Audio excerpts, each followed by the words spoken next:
Thando, and I want to need you to buckle up because today we are entering uncharted territory on this channel. I have always felt unqualified to speak on trans issues, and to be quite honest, I still do.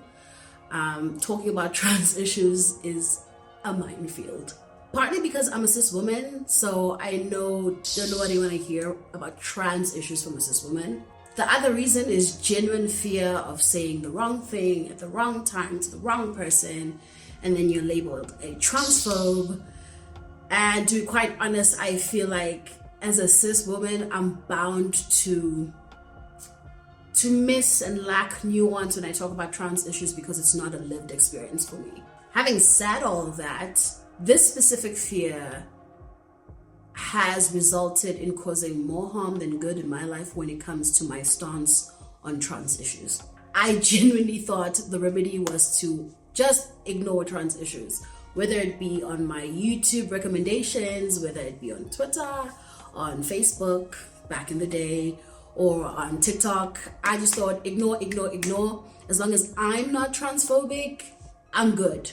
I thought whatever I'm seeing on social media spaces or even in real life, whatever people are saying, whether good or bad, it's none of my business. Shut up, don't talk about it, don't say nothing. Footy, I'm a card-carrying member of the LGBTQIA plus gang, and therefore by default, I'm an ally. And it's like, girl, it's giving very much, I can't be racist because my cousin's mom's teacher is black. Sis, no. Over the years, I've definitely started to notice, little granules of transphobia here and there creeping in my life. My very first account of me possibly having some transphobic ideals or thoughts was way back when I still had a Facebook back then. And there was a discourse about Nqo Sage Yeni having made some transphobic utterances. I remember seeing the discourse on social media and having gone and watched the video. And it was like a simple question, kind of, I think. And I felt she handled it very well, considering it felt a little bit like she was pushed into a corner and to answer something that she shouldn't really be talking about. And I felt like she handled it very well at the time. So every time I would see somebody who's anti Chimamanda's response in that interview, I would sit there being like, I don't see what you're talking about. This woman said nothing transphobic here. Just like constantly defending her. And to be clear, I wasn't commenting, liking, retweeting, reposting, anything. These were just thoughts that I was having and not engaging with the people that were having the discourse. And in hindsight, to be honest, I'm realizing how dangerous it is to let those thoughts run rampant in your mind, because you keep feeding them, they are growing, and they are insidiously becoming a part of who you are and your moral compass and what you believe in. Anyway, that was my very first account of me having to confront my own possible biases when it comes to trans issues. My second account is also very vivid because it's not too long ago. Ariel posted a video. I think it was titled something along the lines of why I'm leaving the liberal left, or why I'm coming out, I'm leaving the left, or something along those lines, right? And I hadn't seen any of her videos in a long time. She was one of the OG YouTubers I used to watch back in the day who were bold enough to speak on like LGBTQI plus issues, and I absolutely adored her. I learned a lot from her. So she was no longer in my radar for some reason, and her video popped up on my recommended, and I'm like, I will look at Lupuma, clicked on the video, watched it. And then obviously because I hadn't seen her in a while, I went back just binging all her videos, and I noticed she had become somewhat obsessed with speaking on trans issues, and I'm like, what's going on here? And when I watched the videos back, I found myself every single time she was addressing backlash from the trans community, whether it be on Twitter or YouTube, I always wanted to hear her side of the story. And I always wanted to understand where she was coming from, and not the marginalized group that is calling her out for whatever utterances that she had made. And I started to notice, and I'm like, okay, this is also a weird thing, Thando, because she's being called out on something, but you almost like put blinders on to the issue at hand and focus more on her rebuttal or her defense of whatever it is she said. So even then, I still didn't realize what was happening internally inside of me. I mean, obviously, I would see some of her videos and be like, okay, Ariel, you're reaching there. I don't agree with 1, 2, 3, 4, 5, but I definitely agree with what you said here, here, and there. I mean, now it's been confirmed Ariel is an absolute TERF and a transphobe. There's no denying that. But it left me wondering, why does it take me so long to finally realize something that people in the trans community see a mile away and are like, cis has some turfy views, and then it builds up to just like blatant transphobia. But for me, I didn't understand why it's taking me so long to realize that something has possible transphobic views there and it needs to be nipped in the bud ASAP. I so far have come up with 2 conclusions. That one, the reason why it takes me so long, or it used to take me so long, is that one, I'm a fan of these women and their work.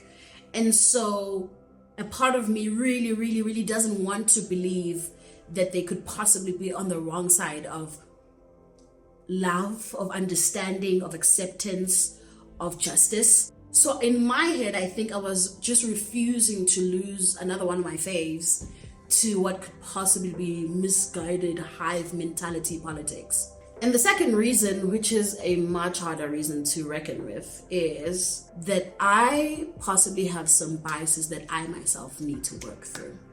And that is why I continue to back these problematic women, because I myself have had unconscious turfy / transphobic views. This lands us here right now with me basically doing somewhat of a confessional video.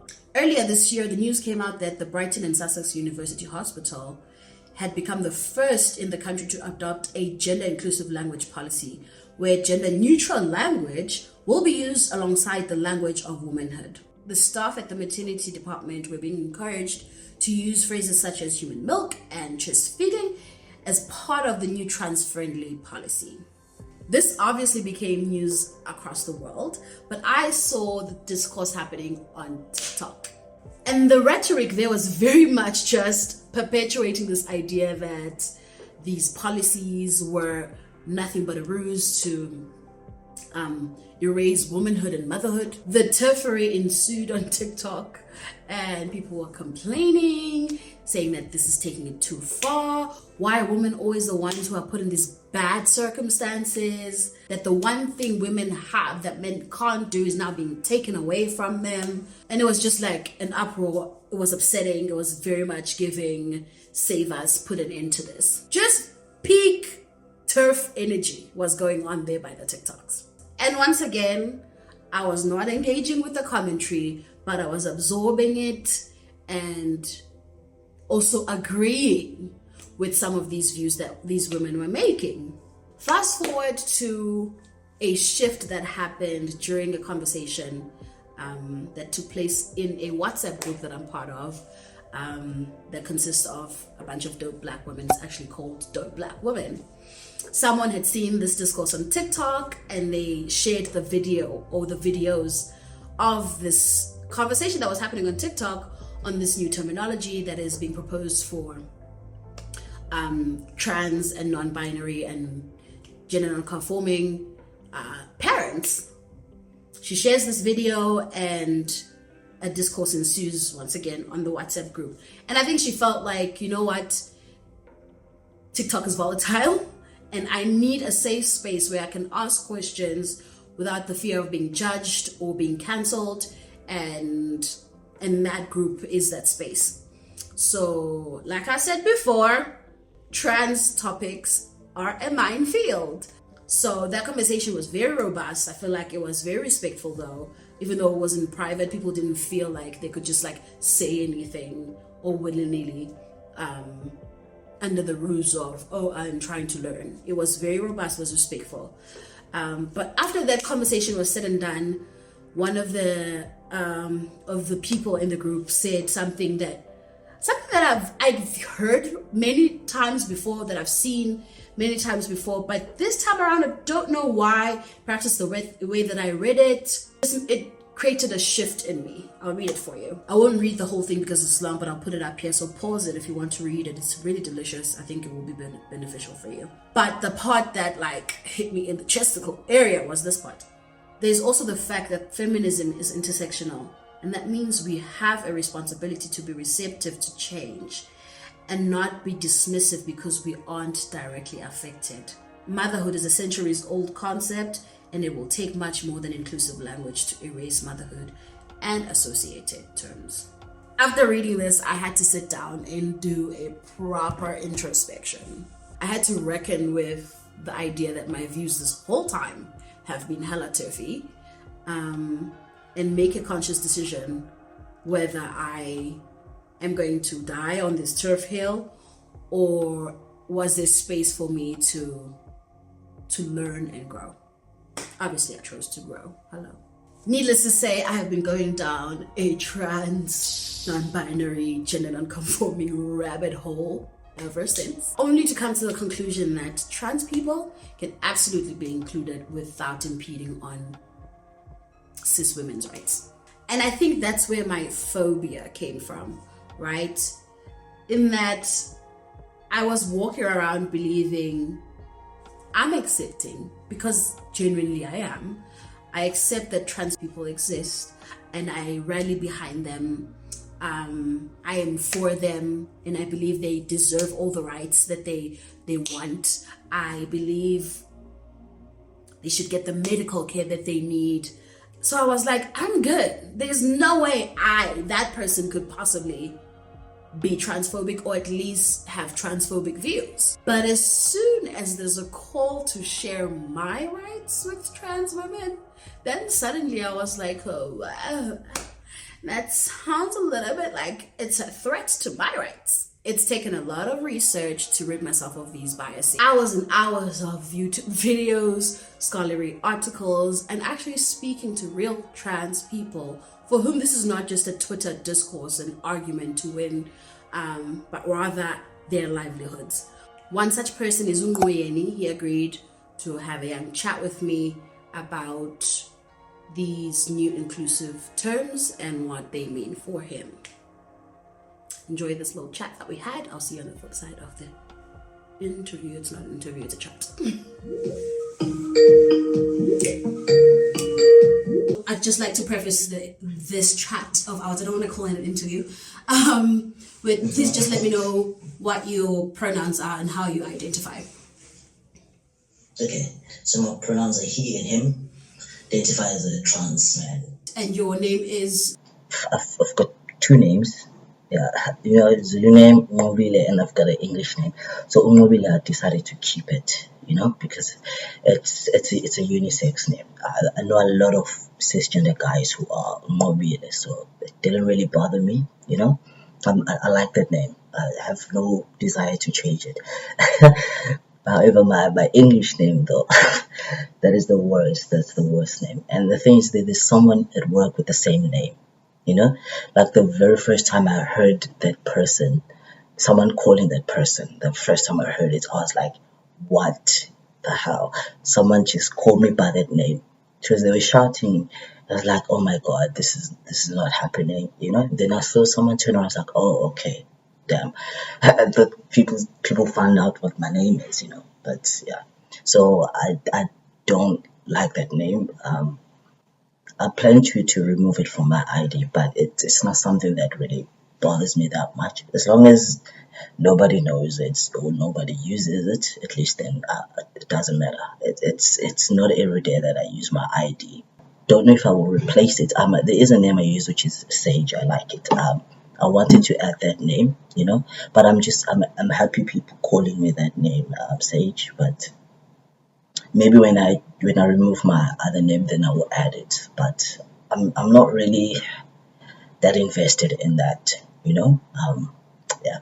Perfect. So, I mean, I think we chatted over the phone. It wasn't a long chat about just talking about this new terminology that is being implemented to be more inclusive to trans men specifically, as well as, or trans masculine people rather, as well as non-binary people and gender-nonconforming people who are becoming parents. These are terms such as breastfeeding or mammal feeding or woman instead of woman using person. We know the terms. So when I first came across this discourse online, there was a lot of I felt pushback from people who identify as women, particularly people who identify as women, as well as biologically female people, who felt as though this wasn't being inclusive because it was excluding women. First and foremost, let's just get something straight. Are we saying we are adding inclusive language, or are we wanting to erase existing language to describe people that give birth? I think we're actually adding more inclusive terms rather than erasing the existing ones. I think that's where the problem becomes. With new terms being added, there's always arguments because people are saying, well, if you're going to add this, then I don't identify as that. So now the terms are clashing, whereas they could all exist together. There should be a term for everybody. I mean, we are evolving as human beings in terms of discovering gender and sexuality. I mean, we're evolving, we're discovering new things. So of course there's going to be terminology that is going to, support these changes, and accommodate them, So I think they should all just exist together. Let's add on, let's not seek to replace them, because if we're going to be replacing terms, then what will happen to the people who already identify by the terms that we currently have, Then it's going to be another problem. Okay, so now you're replacing this, so now how do I identify? What term do I use now? I think that shouldn't be the aim. They should all exist, and everyone should be free to use whatever term they identify with, because none of the terms are wrong. They're not wrong, It's just that some don't apply to certain people, but it doesn't really make them wrong. So they should all exist. It's just they are harmful in the case of a person who is trans, who might be misgendered. Okay, I think we are aligned in that. So the answer is addition, not subtracting, not erasing. And then my next question is, so we already have touched on it just now, because a lot of women are concerned about erasure. I mean, for most people who do want to give birth and who identify as women, and obviously trans men can give birth too, or non-binary people as well. So what do you say to the argument that these new additional terms are just a ruse or a coup of some kind to erase women? Yeah, and I think it's also understandable, and it's fair that most cisgender women would feel they are being erased, to accommodate transgender men. It makes sense because there are certain terms that transgender men do not agree with or do not use to define themselves, in terms of the body and reproduction and all of that. They don't use the same terms that a cisgender women have, even though they all share similar bodies. So it makes sense that they would feel they are being erased. It's like now we need to accommodate trans men because they don't identify as that. For example, when it comes to trans men that have kids, that carry kids or bear kids, they would also feed their kids. If you're a woman that prefers to call it breastfeeding, that's fine. If you're a man, you can call it nursing or feeding. That should all be okay, right? So if you're going to call yourself a parent, because you don't, I mean, you're the father, right? You want to say you're a parent, that's fine, you know. And then if you're a cis woman and you want to say you're a mother, that's also okay. We should all be allowed to choose, okay? If I want to call my chest area a chest, even though I have breast tissue, that's okay, right? It's my chest. So now it doesn't mean if you're a cis woman and you want to call yours breast, that's okay. That's also fine. It's breast for you, yeah. Even though I have it, but it's not for me, you know.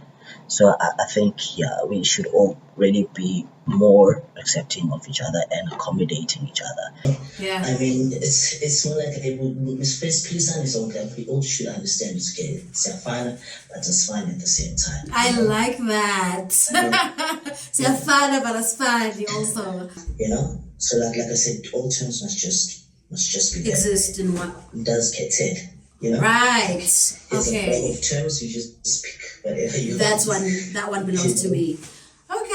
Okay. This is enlightening. Because I think there's a lot of fear mongering, which is why it's very important to first of all speak to trans people, and speak to the people who are seeking this kind of a change and their reasoning behind it, and also do your own research, obviously, because a lot of what I saw were these like really robust arguments that women were making, or at least people that identify as women. And I was like, this is insane to me. Are we really erasing terminology that's working? But now I'm starting to get it a little bit more as I'm talking to you, that no, actually, I will choose my Taylor. There's terms, and then you choose which one you would prefer to be referred to. And I support that, actually. Yeah. I'm going to get a little bit personal now. What does it feel like for you when you are misgendered? So as for myself, when it comes to being misgendered, I think I'm at a point in my life where it doesn't really affect me that much as it used to before, you know, mainly because now I would say I pass, you know, as a guy. A lot of the time people won't look at me and think, you know, and assume this is a woman, you know. Fairly, people will just randomly assume I'm just a guy, just the ordinary random cis guy, you know. So now it goes as far as if someone's going to say that, it always comes across as if someone is trying to mock me, or maybe someone's trying to offend me in a way by calling me a woman, you know, because you get people that think calling a man a woman is a way to offend them, you know. So that's what it is for me. So it doesn't really affect me that much anymore, you know. And I still actually do get misgendered quite a lot at work, but at work it's mainly because where I work there are people who've known me since before I started my transition. So for them, it's like they're seeing this person who's just changing and transforming in front of them, and they obviously don't have the right terminology, or they don't understand what's happening, so they'll still refer to me as she, because they don't know. Obviously you can't speak for people, but like, what are your feelings towards it? Do you feel as though it's because they haven't taken the time to train that muscle to be respectful in that way, that okay, we've moved on from Nqo, who used to be a female, now Nqo is a man? Do you feel it's basically is what I'm trying to ask, or it's really slip of the tongue stuff? I think most of the time when that happens, it's not because they're doing it intentionally. I've realized that most of them actually don't know. They really don't know, you know, because sometimes someone who's probably fairly new at work will say he to me, and then someone who's old will think I'm offended in a way, you know, and they'll be like, no, that's not a he, it's a she, you know, like they basically correct them, you know. And so it's that type of thing that I deal with at work. But I mean, I've gotten to really accept it. It doesn't really bother me anymore, you know, because I'm more comfortable and more confident in my body, you know. If someone says she, like people will be like, what do you mean, you know? And sometimes I just leave them to argue on their own. One will say it's a he, one says she, and then me, I'll just walk past and they'll deal with it on their own, but they usually don't come to me and ask me, which in a way, I don't really mind that. It's okay. It's like they just know where to mind their business or not. I don't know, but it doesn't affect me. I mean, there's even a time where, like on Women's Day or Mother's Day, I mean, obviously, if it's someone who doesn't know me, they're not going to give me a gift, like for Women's Day. And then one of my colleagues is gonna run in and be like, "Why didn't you give Nqo a gift? Like, why? Why are you discriminating just because she looks like this? It doesn't mean she's not a woman." But just because she looks like this, so that I have to tell them, no, I actually prefer. Oh man. Blah blah blah. So it's like, it's crazy. And then sometimes I sit there, instead of like being offended, I'd be like, what, oh wow, I'm gonna get a free gift, like whatever. I mean, some things, I don't really want to get into it, and there's like a lot of people at work. So if I'm going to be telling people every day, actually no, it's fine, I shouldn't be getting a gift because I'm not a woman, then I'm gonna have to start explaining everything. I mean, obviously it's different for other people. Some people do get triggered. Some of them, it just makes their whole life and experience at work bad. So I guess in a way I would say I'm lucky that I'm in this state, in this state of mind, or in this stage of my transition, that it doesn't affect me. I mean, no, like before, it used to really annoy me a lot. It used to annoy me, but I'm quite open-minded, and I do understand that not everybody knows. So I choose which people to deal with, to allow me to get upset, and which people to just brush off. Sure. Like, Wow. I'm so gobsmacked because I mean, you get it. I can't imagine that amount of emotional labor every single day of your life, even with new people that you meet. That's wild. I think my next question then would be still super very personal. Is bearing children physically something that you would consider? Would you like to have kids? Biologically, that is? I would go as far as adopting, or if I were to raise a child with someone who's already got one, like as a step parent, but I wouldn't have one for myself, no. Oh, okay. But not to have one of my own. Physically.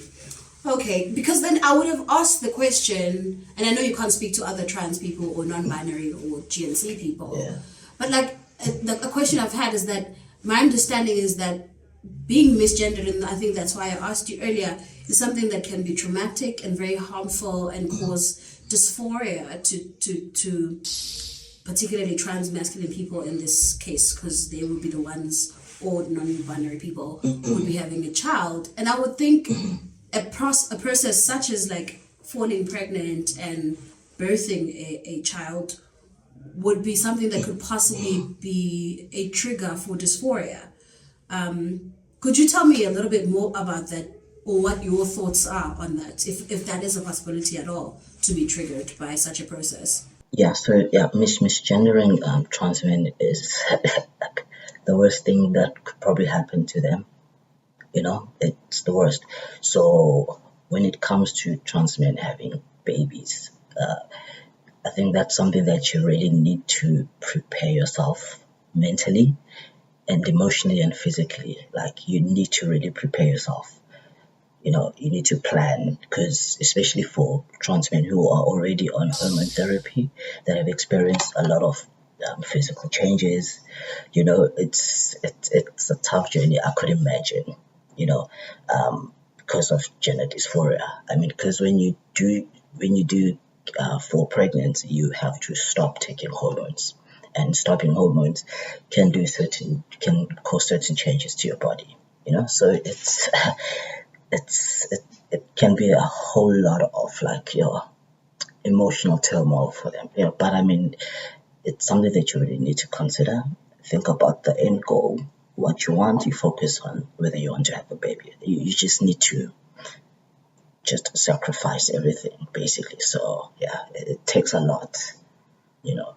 I mean, people want families. I mean, if that's what you gotta do, that's what you gotta do, you know. Is there anything else that you would like to add, maybe? What I would say to people out there, firstly, with the cisgender women that are feeling like they are being erased, you know what?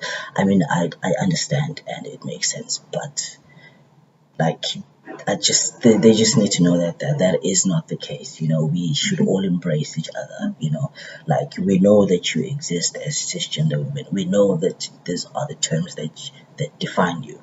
We get it. You know, and I also don't like it when people want to, you know, change words so that it seems like yours don't really matter, because I mean they do, you know, they do matter. It's just that the other people don't like hearing them about them, you know. And also, I mean, if people are not sure about how to address someone who's trans, you know, you can always just ask, you know. There's really nothing wrong with asking somebody, you know. Also, if you make a mistake and misgender someone, we get it, you know. It might pinch a bit, but we understand and we can tell if something is genuine, you know. If you're going to see me like, oh my god, your breasts are so small now, it's not really going to offend me, you know. Even though someone else might get offended, but we will understand that, you know, sometimes you slip and you're not sure, and that's okay. We are not monsters, we don't bite, we understand, you know. And also, like, I mean, if there are things like you're not really sure of and you want to ask, I mean, it's okay. Like for me, I really love answering questions, you know, questions about my transition, about my body, you know. I like it when people have a genuine interest in knowing, you know.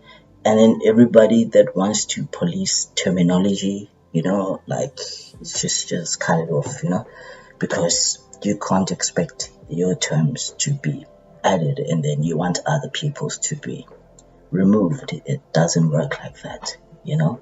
Like, come on, it doesn't. And yeah, I mean, I think everybody should be allowed to use any term they want, you know. It's just like we've got this huge bowl of terminology, you know.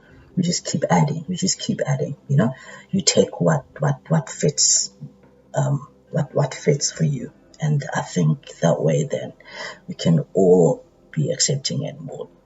This was lengthy and a bit scary, but you've made it thus far, so thank you for sticking it out. But before you go off in the comments, I want to leave you with one delicious quote that I saw on Jamie's channel. It reads as such: